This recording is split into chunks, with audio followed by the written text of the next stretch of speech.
신명기 51번째 시간입니다. 오늘 말씀은 신명기 30장 11절부터 20절 말씀입니다. 11절부터 14절 말씀을 합독하고 신명기 30장 11절부터 20절 말씀을 보도록 하겠습니다. 자, 그러면 신명기 30장 11절부터 14절 말씀을 한 목소리로 합독하도록 하겠습니다. 내가 오늘 내게 명령한 이 명령은 내게 어려운 것도 아니요 먼 것도 아니라 하늘에 있는 것이 아니니 내게 이르기를 누가 우리를 위하여 하늘에 올라가 그의 명령을 우리에게로 가지고 와서 우리에게 들려 행하게 하라 할 것이 아니요 이것이 바다 밖에 있는 것이 아니니 내가 이르기를 누가 우리를 위하여 바다를 건너가서 그의 명령을 우리에게로 가지고 와서 우리에게 들려 행하게 하라 할 것도 아니라 오직 그 말씀이 내게 매우 가까워서 내 입에 있으며 내 마음에 있은즉 내가 이를 행할 수 있느니라. 아멘.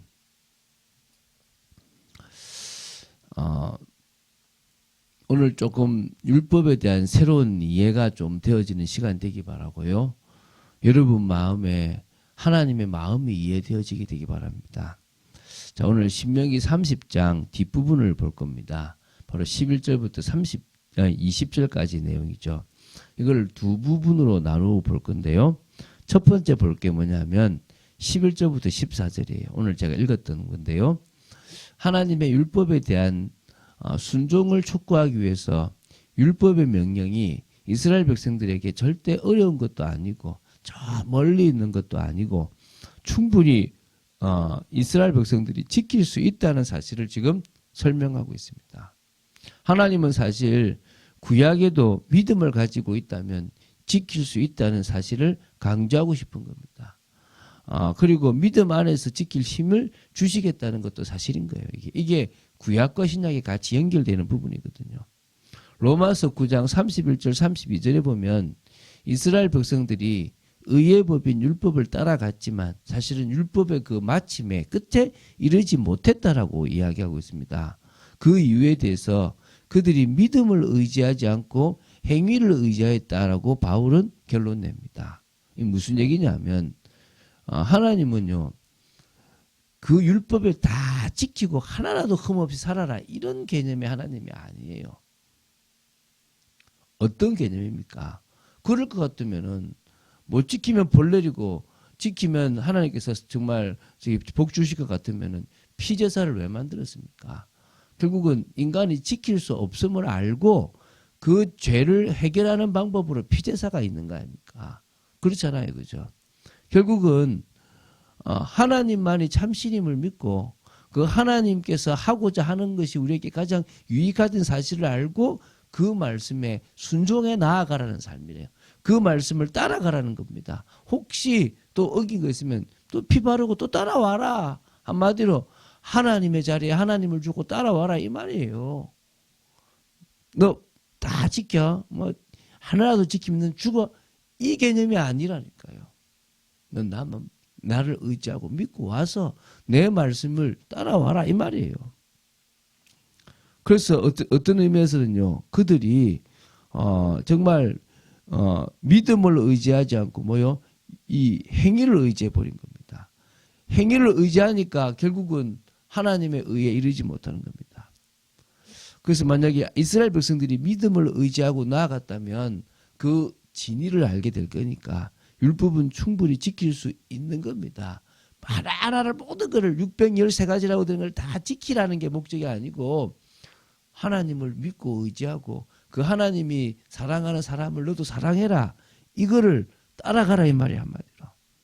그러나 자신의 행위를 의지하면 절대 지킬 수 없는 것이라고 지금 얘기하는 겁니다. 그래서 11절에 명심하십시오.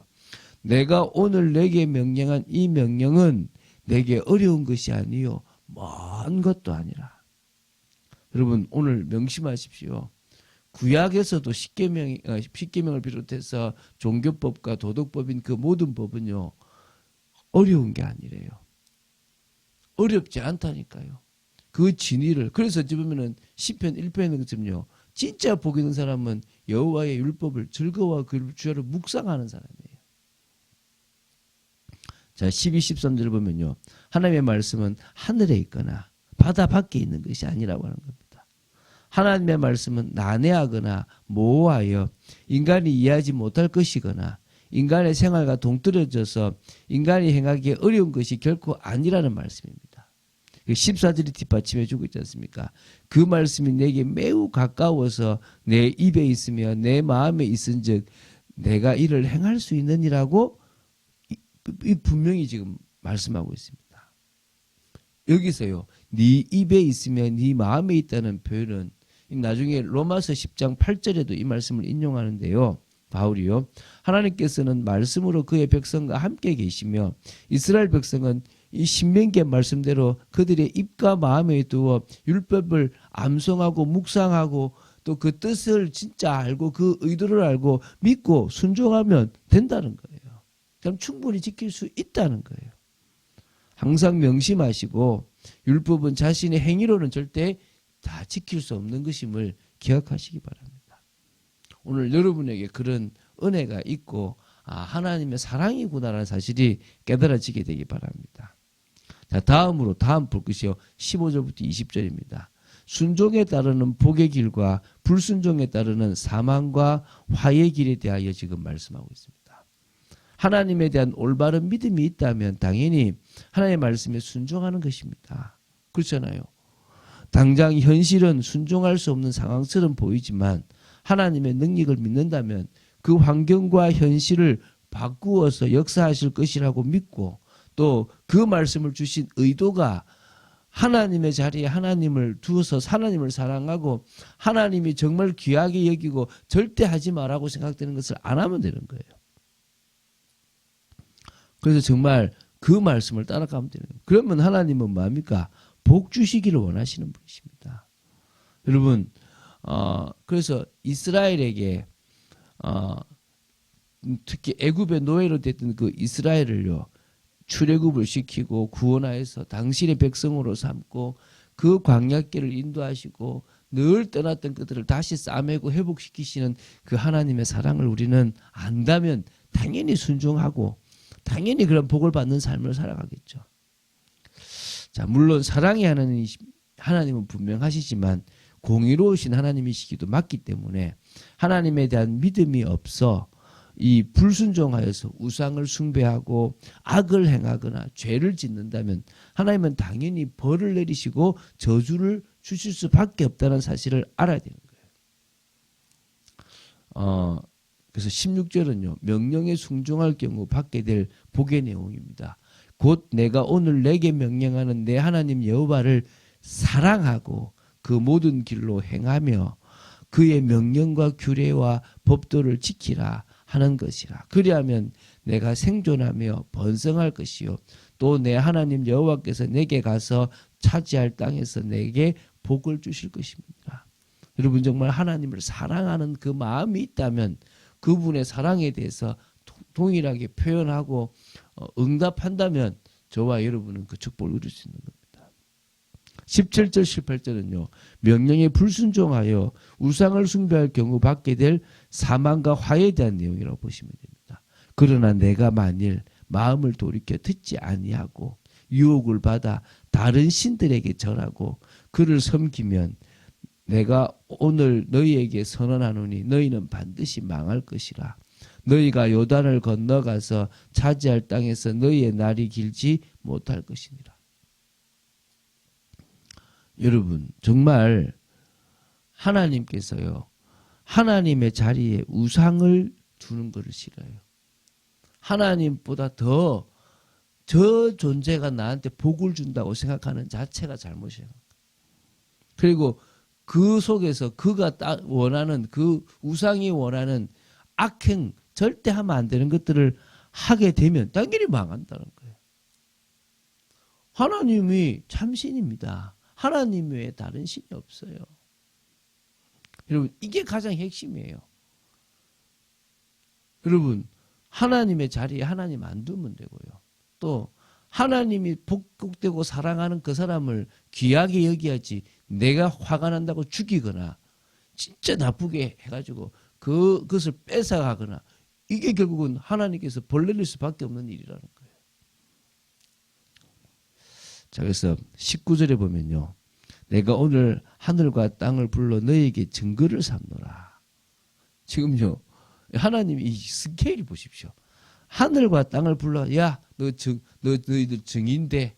이렇게 불렀대, 지금. 자, 여기서 지금 두 가지를 의미합니다. 지금 맺고 있는 언약이 마치 언제나 변하지 않는 하늘과 땅처럼 확실하고 불변하여 영구하다는 것을 의미하는 거고요.